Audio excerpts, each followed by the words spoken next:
할렐루야. 여러분, 경영권 분쟁이라는 말 들어보셨어요? 어떤 회사에서 자신에게 우호적인 지분을 주주총회에서 확보하여서 그 경영권을 방어하거나 아니면 대표이사를 해임해서 새로운 경영권을 갖고자 하는 이 경영권 분쟁이 사실 드라마나 뉴스를 보면 많이 일어나고 있어요. 피도 눈물도 없는 것이 바로 경영권 전쟁입니다.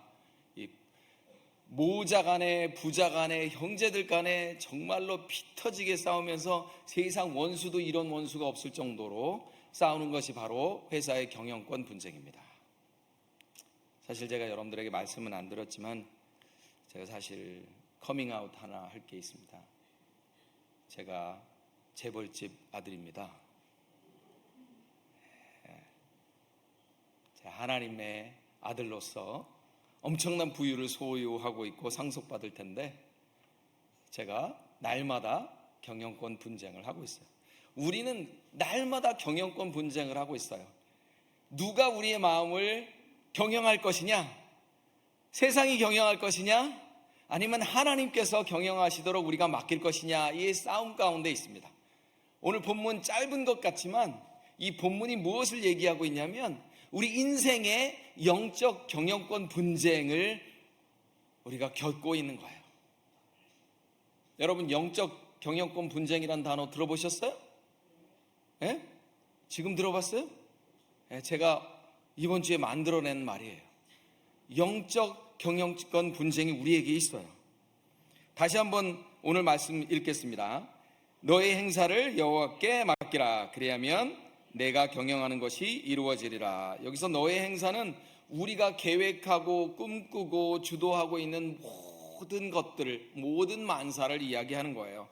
솔로몬 왕이 인간의 모든 계획, 인간의 모든 목적들, 행하는 모든 과정들, 이런 것들 가운데서도 그 모든 것을 주관하시는 분은 누구이시다? 하나님이시다. 또 그것을 성취하시는 분도 하나님이시다라고 고백을 하고 있는 것입니다. 이 맡기다, 오늘 본문에 보니까 여호와께 맡기라 그랬잖아요. 이 맡기다라는 말을 히브리어로 보니까 무슨 말이냐면 돌을 굴리다라는 뜻으로 되어 있다라고 그래요. 여호수아서 10장 18절에 보니까 여호수아가 이르되 굴을 어기 위해 큰 돌을 굴려 막고 사람을 그 곁에 두어 그들을 지키게 하고, 큰 돌을 굴려 막고 할 때 사용되어진 히브리 단어가 바로 맡기다라는 뜻이에요. 즉 내가 가지고 있는 이 짐을, 끙끙거리던 내 무거운 짐을 하나님께서 맡아달라고 굴려보내는 것이에요. 그때부터는 그 짐이 내 짐이 아니고 하나님의 짐이 되어진다라는 거예요. 우리의 근심, 우리의 걱정, 심지어는 우리 계획, 우리의 포부, 우리 꿈까지도 하나님께 굴려 맡겨야 된다라는 거예요. 여러분, 돌을 굴리는 것, 크면 클수록 굴리는 것이 쉽지가 않습니다. 나의 인간적인 뜻을 하나님의 뜻에 맞추는 과정이 쉽지가 않다라는 거예요. 우리가 하나님을 신뢰하고 또 그 과정까지도 하나님을 신뢰하면서 열심히 최선을 다하고 또 그 결과까지 하나님께 맡기려고 노력하고 또 감사하려고 노력하지만 쉽지가 않다라는 거예요. 성경에는 이 사면 초가에 당한 인생 역전한 한 사람들이 많이 있습니다. 모세가 그런 경우죠. 모세를 부모님이 숨겨두었다. 이제는 더 이상 숨겨놓을 수 없으니까 갈대 상자에 띄워 나일강에 떠나보냅니다. 제가 일전에 그런 설교를 했었죠.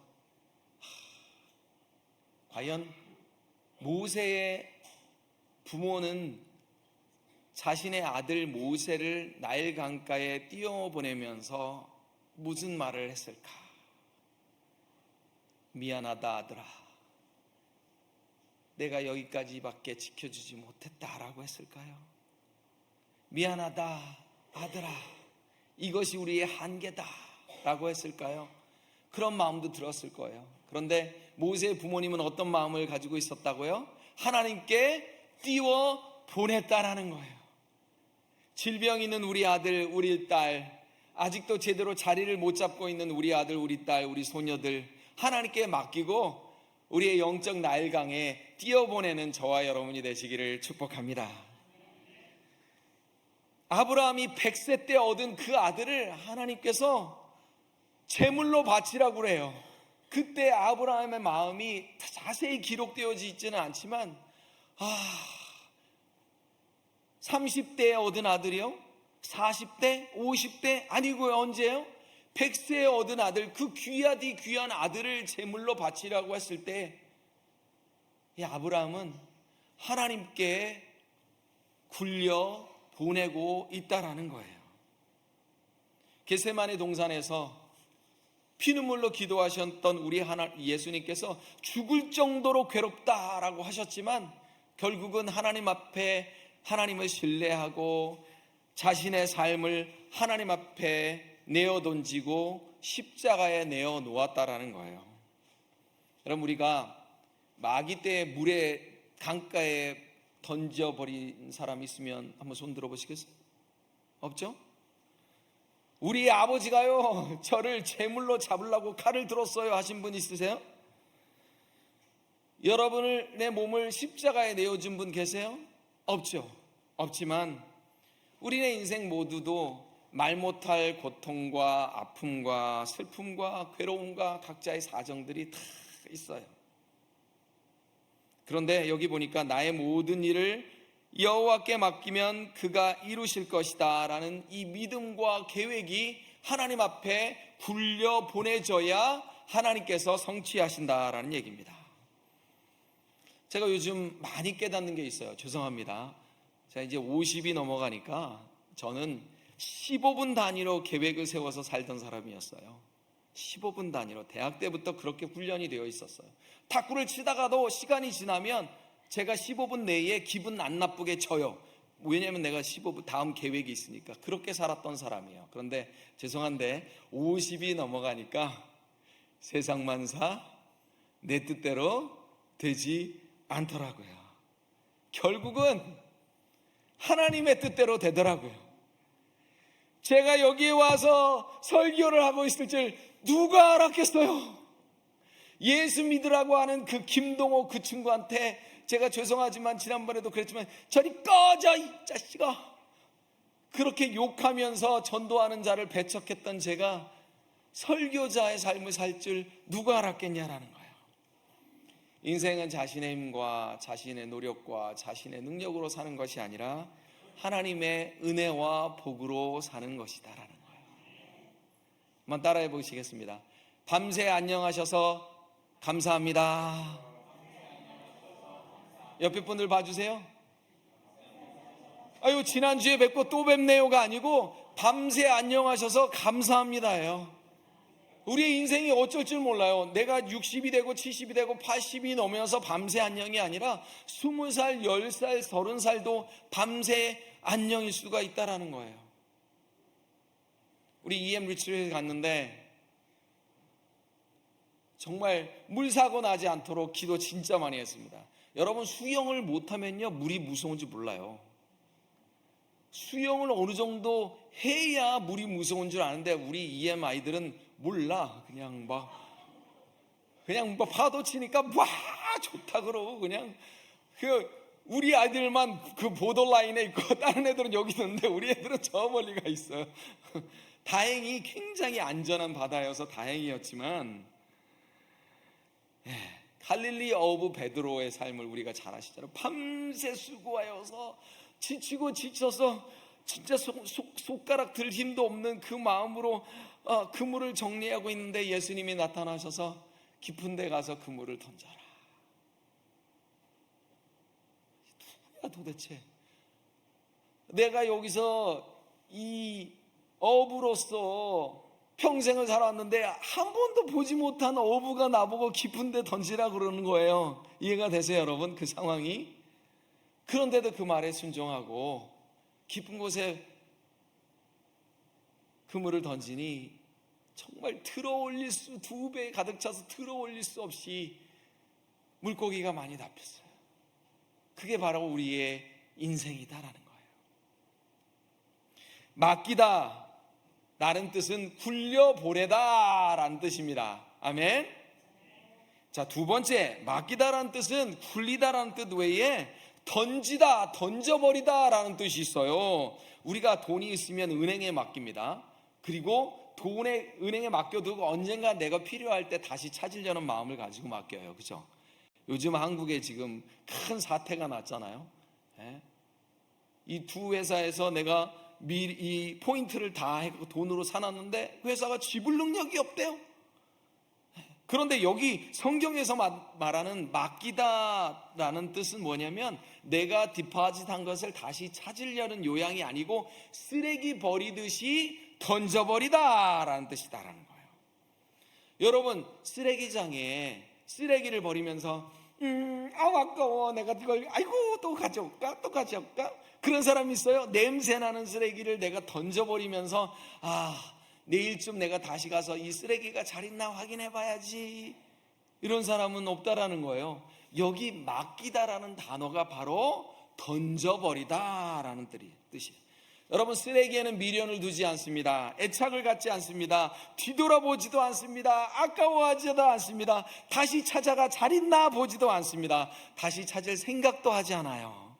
소돔과 고모라, 롯의 부인이 자꾸 내가 두고 온 것이 자꾸 생각나서 돌아보다가 뭐가 됐어요? 소금 기둥이 되었잖아요. 하나님께 맡기다라는 것은 하나님 잘하고 계신가 내가 한번 확인해 봐야지, 이런 뜻이 아니다라는 거예요. 우리의 고통, 우리의 문제, 심지어는 우리의 포부와 비전까지도 하나님께 내어 던져야 한다라는 거예요. 내가 그 짐을 가지려고 하면 더 꼬여요. 더 꼬여요. 저희 아들도 어렸을 때 뭘 주면 아빠 내가 하면서 다 꼬이는 거예요. 어떤 아이가 아버지와 함께 장난감 가게에 갔어요. 저도 저희 아들과 그런 기억이 있습니다. 장난감을 신중하게 골라가지고 꿈에 그리던 그 장난감을 가지고, 그런데 뭐 해야 돼요? 계산대에 내려놓고 바코드를 찍어야 되는데 이 아이가 안 내려놓는 거예요. 이거 빼앗길까봐 안 내려놓는 거예요. 울고불고 겨우겨우 달래서 바코드를 찍고 이 아이가 드디어 자기의 장난감을 소유할 수 있게 되었다는 거예요. 우리가 간절히 원한다고 지금 가지고 있다고 우리의 것이 아니에요. 하나님께서 허락하셔야, 하나님께서 하나님의 영적 바코드를 찍고 되었다라고 해야 그것이 바로 우리의 것이 되어진다라는 거예요.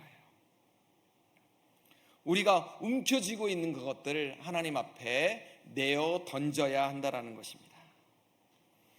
기도한 후에 우리의 문제는 우리의 문제가 아니고 누구의 문제가 되는 거예요? 하나님의 문제가 되어진다라는 거예요. 하나님께서는 저보다 더 많은 해결책을 가지고 있음에도 불구하고 저는 항상 제 문제를 제가 가지려고 하는 그런 버릇이 있어요. 이전에도 한번 간증을 한 적이 있었는데, 회사에서 저와 출하부서와 생산부서가 잘못해서 5천만 원이라는 순손실이 났어요. 공장에 있는 고참 대리들이 막 치고받고 싸우고 있는 거예요. 제가 물론 오더를 내렸지만 제대로 확인하지 않은 공장 사람들의 문제도 있어요. 막 싸우고 있어요. 막 일주일 내내 싸웠어요.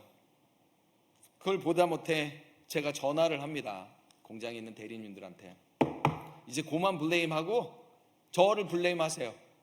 제가 5천만 원 다 책임지도록 하겠습니다. 제가 퇴직금이 그 정도 많을 줄 알았어요? 2년 차째 벌어진 일입니다. 진짜? 5천만 씨 진짜? 제가 잘못했다고 저한테 다 뒤집어 쓰십시오. 그렇게 하고 제가 부장님에게 보고를 드립니다. 2차에서 5천만 원이 손해가 됐습니다. 부장님이 그래, 최종 결제자가 누구야? 부장님이십니다. 그럼 내가 잘못했네? 그러더니 전화를 딱 들으시더니 생산부서에, 출하부서에 부장님들한테 전화하고서 그걸로 끝! 아니, 일주일 동안 그 말년 대리들하고 저하고 셋이서 머리를 싸매면서 이 5천만 원을 도대체 어떻게 할 것이냐, 흔히 말하면 짱구를 굴렸어요. 얼마나 막 징계를 먹겠죠. 아니면 손해배상을 해야 될지도 모르겠죠. 퇴사를 해야 될지도 모르는 그런 상황에서 부장님이 너무 쉽게 전화통화하더니 끝났어? 잊어버려? 그 순간 저는 무엇을 느낀 줄 아세요, 여러분? 내 삶의 모든 문제를 내가 이렇게 움켜안고 내가 밤새도록 고민하고 있고 네 탓이다, 내 탓이다, 너 탓이다, 내가 잘못해, 그러지 말걸 이러지 말았어야 됐는데, 아빠로서 내가 왜 이렇게 했을까, 엄마로서 왜 이렇게 했을까. 우리는 그렇게 하며 살아간다라는 거예요. 그런데 하나님께서 더 쉬운 해결책을 가지고 계심에도 불구하고 우리가 그렇게 살아간다라는 거예요. 기도가 무엇이냐라는 생각을 해보았어요. 기도는 더 크게 역사하실 하나님께 기회를 내어드리는 것이다 라는 거예요. 아멘. 내가 할 수 없는 불가능한 일일지라도 하나님께서 하시도록 우리의 자리를 내어드리는 거예요. 진흙 땅에 빠져서 차가 헤어나지 못하고 있어요. 이제 운전한 지 1년 된 아들이 그 진흙탕을 못 빠져나가요. 30년 된 베테랑 된 아버지가 비켜, 내가 할게. 근데 이 아들은 끝끝내 내가 한다고 그러면서 바퀴는 헛바퀴를 돌고 더 깊이 파이고 결국은 어떻게 해요? 토잉카를 불렀죠. 이런 상황이 우리 삶에 일어나고 있다는 거예요. 세상을 살아가는데 네 종류의 사람이 있다라고 그래요. 이 첫 번째 사람은 뭐냐면 자기 힘으로 살아가는 사람이에요. 하나님의 존재를 모르고 인정하지도 않고 하나님께서 창조하신 이 세상도 거부하고 우연이 되었다라고 당연히 하나님을 두려워하는 마음도 없습니다. 그러니 어리석은 사람이 되어서 하나님이 없다 하고 부패하고 가증한 일을 행하게 되어지고 결국은 영원한 버림을 받게 되어지는 사람입니다. 두 번째 사람은 우상을 섬기는 사람이에요. 무언가 자기 힘이 아니라 무언가를 의지해요. 우상을 섬기고 우상에게 절을 하고 우상의 눈치를 보고 우상에게 복을 빌고 우상의 힘을 의지하는 사람이다라는 거예요. 그러나 이 우상은 신이 아니라 인간이 만든 인간의 가공물일 뿐이다라는 거예요. 생명이 없는 거짓신, 이것이 바로 우상이다라는 것입니다. 하나님 외에는 우리를 구원할 신이 없는데도 말이죠. 세 번째는 하나님을 믿으면서도 세상의 힘으로 사는 사람들이에요. 예수 그리스도를 믿고 하나님의 자녀가 되어서 구원의 기쁨을 잠시 갖기는 하였으나 여전히 삶의 방식을 하나님의 방식이 아니라 세상 사람들의, 내가 돈이 조금만 더 있으면 내 인생이 조금 더 안전하고 행복할 거라고 생각하고, 내가 좀 더 높은 지위에 올라가면 내가 더 기쁠 거라고 생각하고. 어제 우연히 유튜브를 보았는데요, 50세의 일기라는 유튜브를 잠깐 보았어요. 남들보다 더 빨리 달려가면 가족과 보낼 수 있는 시간이 더 많을 줄 알았습니다. 남들보다 더 열심히 일하면 더 많이 행복해질 줄 알았습니다. 그래서 남들보다 더 열심히 노력했는데 아이들이 이제 아빠인 나를 상대해주지 않습니다. 그것이 우리 부모의 현실이다라는 거예요. 하나님보다 세상을 더 의지하며 살아가는 사람이 바로 하나님을 믿으면서도 자신의 힘으로 살아가는 사람이에요. 세상의 욕망을 따르고 하나님을 향한 간절함이 없습니다. 당연히 그러니까 삶의 열매도 없다라는 거죠. 내가 내 자녀에게, 내 딸에게, 아들에게 무엇을 물려줄까? 아파트 한 채를 물려줄까? 빌딩 하나를 물려줄까? 중요하죠. 그러나 더 중요한 것은 내가 하고 있었던 그 아파트 계획이 수포로 돌아갔어요. 재개발을 해서 우리 아들한테 딱 주려고 했는데 그게 무너졌어요. 며칠 잠을 못 자요. 그것 때문에 잠을 못 자는 게 아니라 우리 아들이, 우리 딸이 교회를 다니지 않고 하나님 앞에 엎드리지 않는 것 때문에 우리가 울어야 되는데, 아파트가 잘못된 것은 며칠, 몇 날, 몇 달, 몇 년을 속상해하면서도 우리 아들, 딸이 나의 영적인 유산을 물려받기를 거부하는데도 우리는 슬퍼하지 않습니다. 어쩌다 한번 기도하고 말아요. 하나님, 목사님께서 오늘 또 그 설교하셨으니까 잠깐 기도해야죠. 우리 아들이 운영하고 있는, 우리 딸이 운영하고 있는 비즈니스 잘 되게 해주세요 라는 기도 여러분들 많이 하시죠. 우리 아들, 딸이 예수님 잘 믿게 해두세요, 제발 그 영적 유산을 물려주고 싶습니다 라는 기도를 하지 않는다면 나는 하나님을 믿으면서도 세상의 힘으로 사는 사람이에요. 목사? 아니요, 목사 할아버지라도, 장로님? 아니요, 장로님 할아버지라도, 권사님 할머니라도 이런 영적을 유산을 중요시 여기지 않는다면 바로 세상의 힘으로 사는 사람이다라는 거예요. 우리 아들이 명문대에 들어갔어요. 와, 하나님 할렐루야. 그런데 그 아들이 교회를 제대로 다니지 않는데도 목사님이 눈 하나 까딱 안 해요.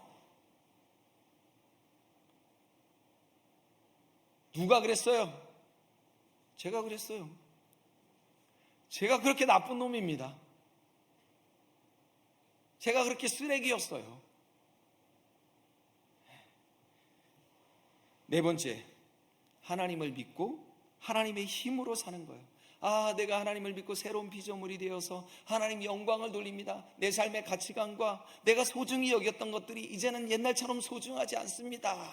내가 지금 붙들고자 하는 그것을 하나님 앞에 내어 굴리고 내어 던집니다 라는 사람이 이 마지막 사람이다라는 거예요. 우리는 정말로 하나님 앞에 맡기고 싶지만 맡기지 못하고 아직도 움켜쥐고 몸부림치고 있다라는 거예요. 내가 결정을 하게 되어지면 누가 책임져야 돼요? 내가 책임져야 돼요. 그래서 저는 사실은 지도자가 체질에 맞지 않습니다. 저는 팔로워가 맞아요, 사실은. 제가 지금 있는 학교, 그 전에 있는 학교에서 들어간 지 한 달밖에 안 됐는데 저보고 아카데믹 딘을 하라는 거예요. 그래서 플로리다에 가서 4박 5일 훈련도 받았어요.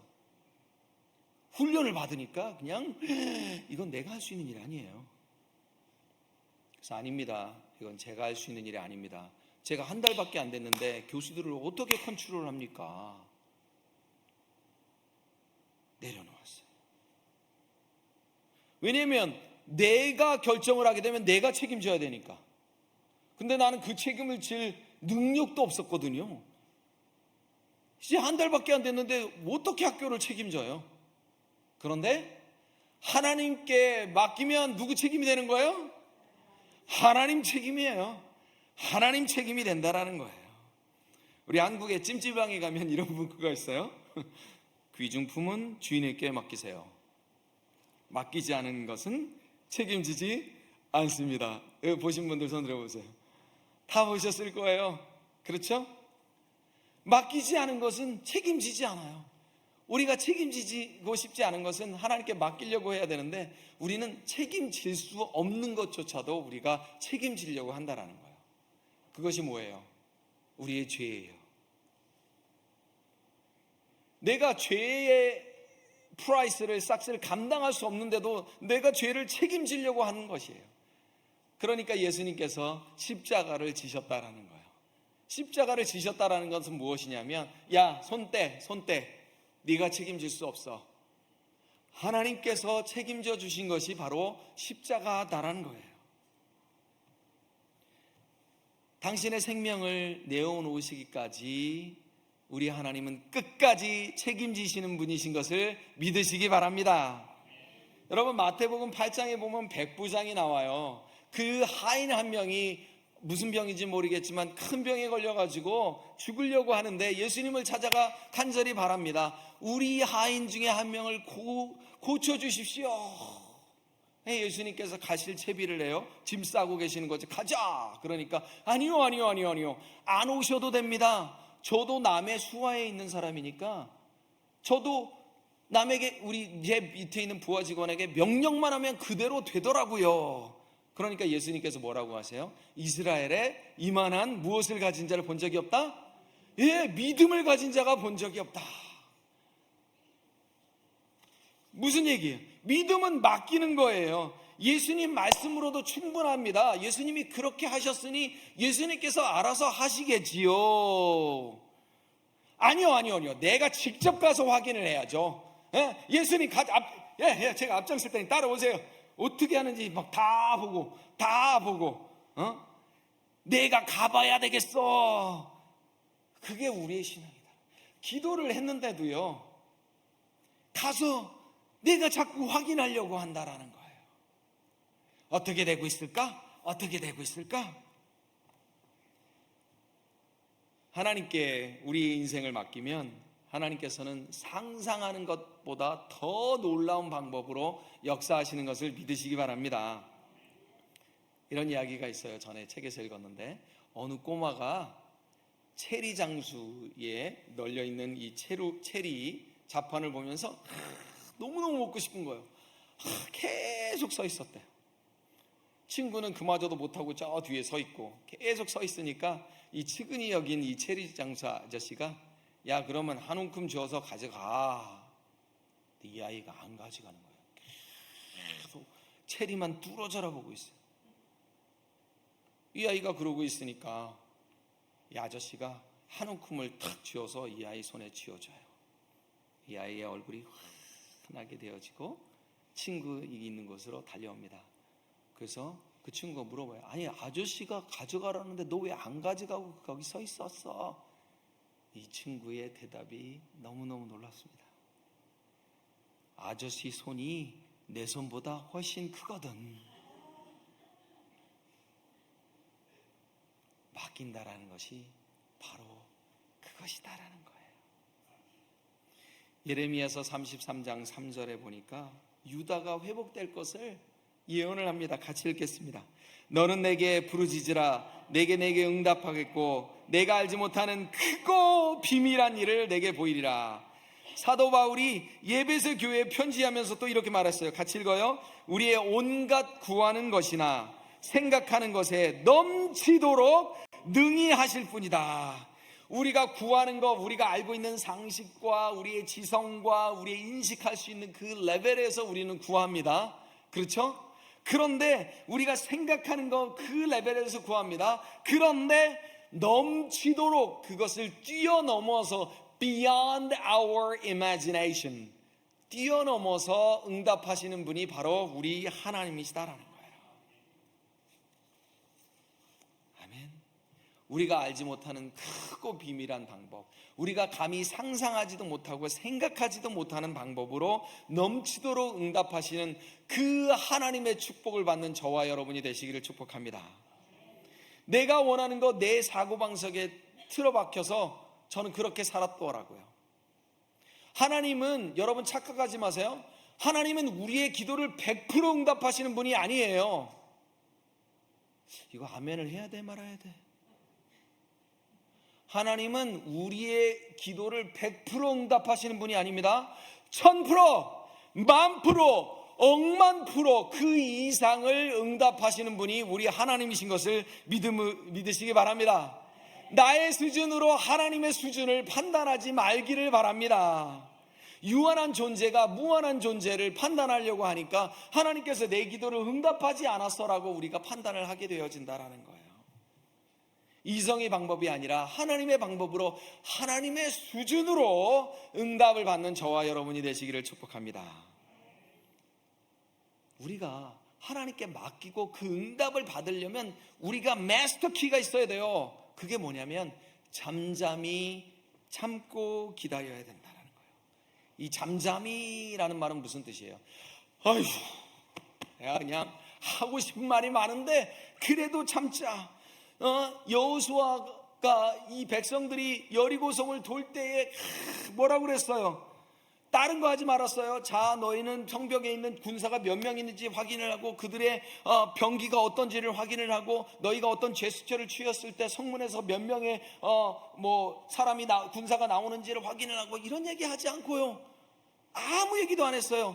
단지 이 전략 하나만 얘기했다라는 거 기억나시죠? 여호수아서 6장 10절 같이 읽겠습니다. 너희는 외치지 말며 너희 음성을 들리게 하지 말며 너희 입에서 아무 말도 내지 말라. 그리하다가 내가 너희에게 명령하여 외치는 날에 외칠지어다. 아무것도 하지 말고 그냥 가만히 있어. 가만히 있어. 왜 그랬을까요? 어이 김씨 이거 맞아? 이씨 이래도 되는 거야?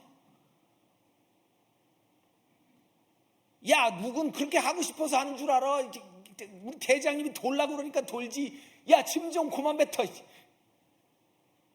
성벽에 올라가는 군사들이 뭐 돌도 던지고 침도 던지고 막 하고 싶은 말이 그럴 때 얼마나 많았겠어요. 자신의 생각을 말하면서 에이 도대체 하나님은 뭐라 그러는 거야, 여호수아가 도대체 장군이 하나님의 음성을 듣기는 들은 거야, 이런 불평과 원망의 소리가 우리 입에서 나오게 되어 있어요. 여기 계신 모든 분들 그렇게 안 할 사람들은 없다라는 거예요. 그래서 하나님께서 뭐라고 이야기하세요? 잠잠히 말하지 말라라는 거예요. 당황하지도 말고 불평하지도 말고 불신앙의 말도 하지 말고 믿음으로 잠잠히 기다려라 하면서, 지금 제가 삽입한 그림이 있는데 아까 보셨습니까? 조금만 센시티브하게 반응해 주세요. 과정을 결론으로 우리가 착각하지 말아야 한다는 거예요. 과정일 뿐이에요. 결론이 아니에요. 하나님께서 구원의 역사를 이루실 때 어려운 과정도 있다라는 거예요. 그때 우리가 믿음을 가지고 기다려야 된다는 거예요. 하나님의 인도를 신뢰해야 된다는 거예요. 구름 기둥, 불 기둥, 그 인도를 우리가 신뢰해야 된다는 거예요. 하나님께서 지금도 우리가 깨닫지 못하는 가운데서도 우리의 삶을 통제하고 계시는 것을 믿으시기 바랍니다. 우리에게 일어나는 이게 TV에서나 나올 것 같은, 드라마 속에서나 나올 것 같은 남의 이야기인 줄만 알았던 그 일들이 나에게 일어났네. 그 모든 일들조차도 하나님께서 컨트롤하고 계시다 라는 것이 제가 이번 주에 묵상하며 깨달은 말씀이에요. 오죽했으면 참새 하나도 하나님께서 허락하지 않으시면 떨어질 수 없다라고 말씀하셨겠냐라는 거예요. 아우 재수 없어, 운이 없어서, 그런 것이 아니라 하나님께서 통제하고 계시다라는 것을 믿으시기 바랍니다. 심지어는 저는요, 또 저를 비롯한 헌신된 그리스도인들도 이 몰려오는 미래에 대한 두려움이 있다라는 거예요. 걱정이 있다라는 거예요. 그러나 여러분, 미래를 두려워하지 마시기 바랍니다. 왜냐하면 하나님이 이미 거기에 계시기 때문입니다. 여러분, 미래가 두려운 이유가 뭐예요? 모르니까. 점 보는 이유가 뭐예요? 모르니까. 근데 모르기는 그들도 모르고 우리도 모르고 다 몰라요. 문제 있지. 문제 있으니까 거기 왔겠죠. 그런데 우리의 미래에 하나님께서 이미 거기에 계시다라는 거예요. 한번 따라해 보겠습니다. 하나님은 내 편이십니다. 하나님은 모든 것을 주관하십니다. 하나님은 내 호흡을 통제하십니다. 하나님은 내 심장을 통제하십니다. 하나님은 내 혈류를 통제하십니다. 하나님은 내 세포를 통제하십니다. 하나님은 내 재정을 통제하십니다. 하나님은 내 자녀도 통제하십니다. 하나님은 내 건강도 통제하십니다. 하나님은 내 미래도 통제하십니다. 말씀의 결론을 맺습니다. 우리 삶에 이미 주주총회를 열 필요가 없어요. 끝났어요. 경영권을 하나님께 드렸는데 내가 또 어떻게 해요? 야, 주주들 다시 불러. 주주들 다시 불러서 다시 또 경영권에 대해서 모든 주주들이 찬성하는지 알아봐야 돼 라고 하면서 다시 또 세상에 또 나의 마음의 경영권을 맡겨볼까 왔다 갔다 한다라는 거예요. 이 사탄은 자꾸 우리 마음을 부추겨요. 야, 네가 해야지. 하나님이 하셔서 되겠어? 하나님이 하신다고 그랬지? 가서 한번 봐봐. 네가 확인해 봐봐. 마가복음 4장에 보면 예수님이 타고 계신 배에 풍랑이 일었어요. 그랬을 때 제자들이 자기의 힘으로 해보려다가 안 되니까 예수님을 깨우고 예수님께서 풍랑을 리뷰하시고 꾸짖으시고 풍랑이 잦아진다. 기도가 무엇이에요? 기도는 깨우는 것이다라는 거예요. 기도를 통해서 우리의 짐과 고통과 근심 걱정거리를 하나님께 굴려내려버리고 던져버리는 저와 여러분이 되시기를 축복합니다. 기도하겠습니다. 하나님 아버지 감사합니다. 고맙습니다. 우리 하나님께서 저희들의 모든 생각까지도 모든 아픔까지도 다 아시고 심지어는 우리 미래까지 계신 분이신 것을 믿고 우리가 하나님 앞에 우리의 근심과 걱정과 고통과 심지어 우리의 꿈과 소망과 즐거움 또 포부까지도 던져버리게 하여 주시옵소서. 예수님의 이름으로 기도합니다. 아멘.